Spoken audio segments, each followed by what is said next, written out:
Declared as a Shravan గారు culprit, చాలా ముగ్గురు అడ్వకేట్లను పెట్టుకొని ఏసీబీ ఆఫీస్లో పోతే తప్పులేదు. కేసీఆర్ ప్రభుత్వం ముగ్గురు అడ్వకేట్లు అలో చేస్తుంది.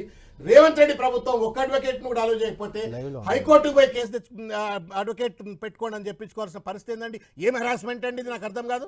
దాసోద్ గారు, అద్దంకి గారు స్పందించాక మాట్లాడదాం. అద్దంకి గారు, ఇంట్లో అవినీతి జరిగింది, అక్రమాలు జరిగింది, మీరు కేసు పెట్టింది 55 కోట్లు ఓవరాల్గా, అంటే 43 కోట్లు ఏదో పంపారు, తర్వాత మళ్ళీ 8 కోట్లు యాడ్ అయ్యాయి, అదేదో 55 కోట్లు అనుకోండి.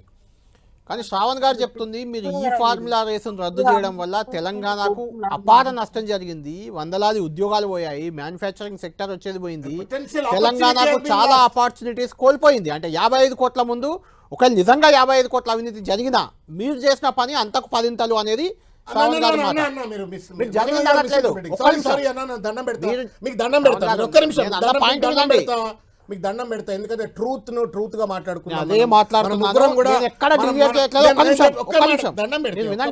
అవినీతి జరిగింది అని అనట్లేదు, అది నేను అనేది కాదు, నాకు సంబంధం లేదు. ఒక మాట రియాక్ట్ కానివ్వండి, రియాక్ట్ అయినాక మీరు అవినీతి ఎక్కడిది? అవినీతి జరిగిందని కాంగ్రెస్ అంటుంది, కాంగ్రెస్ అంటుంది, ఎట్లా అంటున్నారో చెప్పండి, అడుగుదాం.